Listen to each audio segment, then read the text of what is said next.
Okay, so here we are on 4.6, page 2b, and they ask us to graph each inequality. So how we're going to do this is we're going to first start by graphing the line as if the equation itself had an equal sign. Okay, so that means that what we want is y equals mx plus b form, so that we know where to begin and then how to move to our next spot using our y-intercept and our slope. From there, if it's a less than or greater than, we'll mark that as a dashed line. If it's a less than or equal to or greater than or equal to, we'll make it a solid line as we graph it. So kind of two things at once. You're figuring out where the graph is with its beginning of movement. You're keeping in mind that it's either going to be a solid or a dashed. Okay. From there, we will do a test point. Usually 0, 0 is the easiest if it's not on the line, to determine the shading. If you get a test point that works, makes it true, you shade the side that works. If you get a test point that gives you a false statement when you plug it in, and that's what we're doing here. We're going to plug in a test point, usually 0, 0, as long as it's not on the line. And if you get a true statement, you would shade the section or the side that includes that point. If you get a false statement, you shade the other side. Okay. Letting the line be that dividing point. Dividing. The line is the division. Okay. All right. So let's try a couple together, and then I'll turn your loose on the try one on the bottom. We've got x plus or minus for the axes, y plus or minus, and here we go. So we've got x plus y is greater than or equal to 4. I'm going to treat it as if it were x plus y, as if it were an equal sign. Okay, but watching out, if I ever were to multiply or divide by negative, I would end up flipping it. So the sooner you can get comfortable with just thinking of it as y greater than or equal to and solving it as if it were the same thing, the better, because then you won't run into any issues here. So I'm going to get y all by itself. So I get y is greater than or equal to negative x plus 4, and what I have is basically y equals mx plus b form. In this case, our b is 4, and our m is that number in front of the x, which is negative 1, which is the same as negative 1 over 1. So I get to begin at 0, 4. 1, 2, 3. It crosses the y-axis. This is your y-intercept, 0, 4. Okay. And then it's going to move with a slope of negative 1 over 1. It's going to go down 1 to the right 1, down 1 to the right 1, rise over run. Your up and down movement over your left to right movement. So I'm going to go down 1 to the right 1, down 1 to the right 1, and all of these end up being points on the line. Or it's also equal to 1 over negative 1, which would be up 1 to the left 1. You'll notice that gets you on the same line as well. If we were to go ahead and connect this, oh, by the way, it's less than or equal to, so this is going to be a solid line here. So I connect this, and notice that if I went to the left 1, up 1, I'm sorry, up 1 to the left 1, up 1 to the left 1. You always want to do your y value first. That also lands you right on the line. So you graph it. It's solid. So I did y equals mx plus b to get our beginning, get our movement, connect the dots. That's all 4.4 is where we learned how to do that. Okay, so that's from section 4.4. Graph the line as if it had an equal sign there. As you solve for y, though, you watch to see if you multiply or divide by negative, because you would have to flip it, and that would affect which side you shade. So now 0, 0 is not on the line. So we're going to use that as our test point. It's usually the easiest one to plug in here.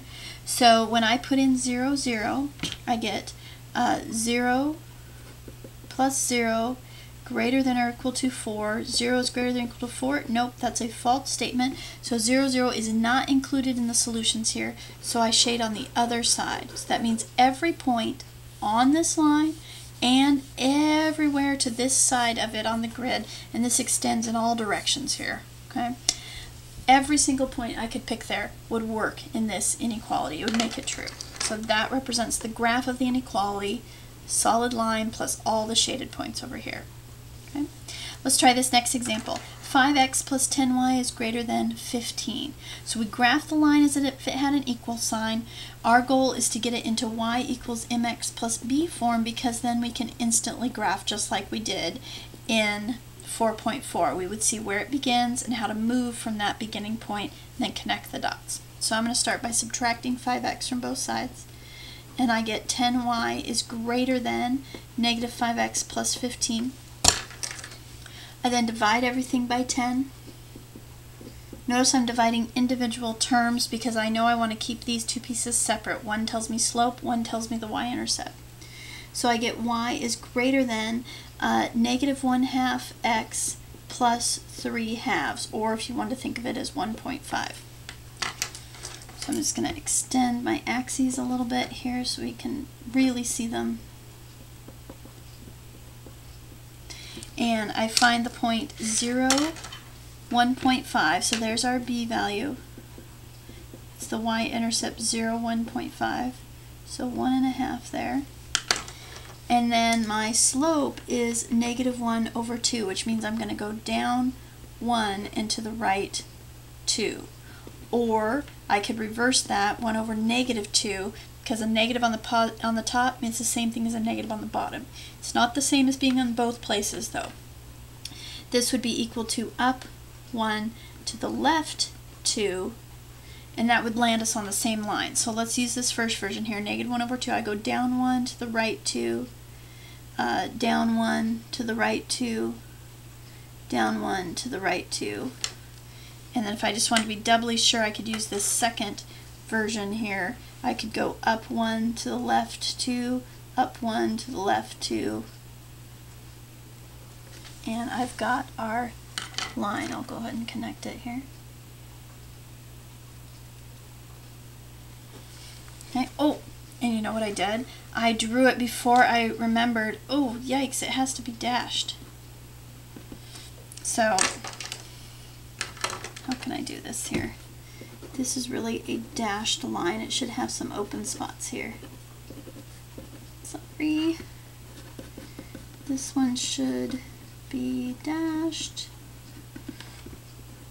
Okay, so it should look like this as you go across.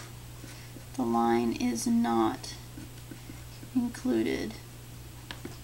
The points on the line are not included in the solutions, in the solution set.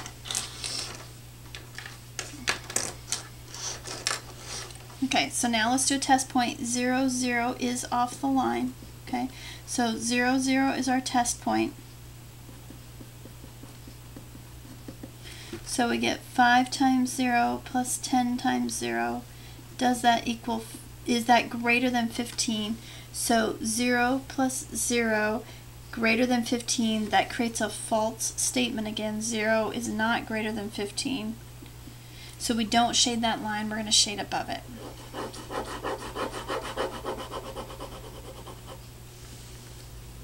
Okay.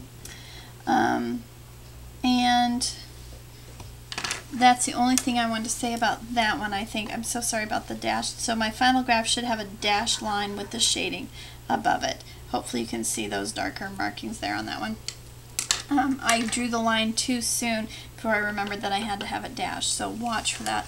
Hopefully you're doing yours in an erasable pencil or have an extra paper that you can use to redraw that. Okay, so here's the try problem that you get to do. Number 28, hit pause, try your graph, come back to check it. And you should get a line that crosses at -1 and has a slope of 2 over 1. So it rises 2 and goes to the right 1, or down 2 to the left 1 would also be that same thing. It is going to be a dashed line because of the greater than sign. So it's not solid. the solution set does not include points on the line. It's going to be points either to the left of it or to the right of it, or above and below. Here's one of those things where it's just tilted enough that less than would seem like left and greater than would seem like to the right, or is this above and below. So this is one of those things where I think a test point really comes in handy, and when you try 0, 0 in this, you do get a true statement, so you do shade above the line. It contains the point 0, 0. Okay? Hopefully you were able to follow along with that. If not, bring your questions to class. Of course, talk it through either to yourself or somebody. Start getting these into long-term memory. Alright, we're almost done. We'll see you on page 3. Good job.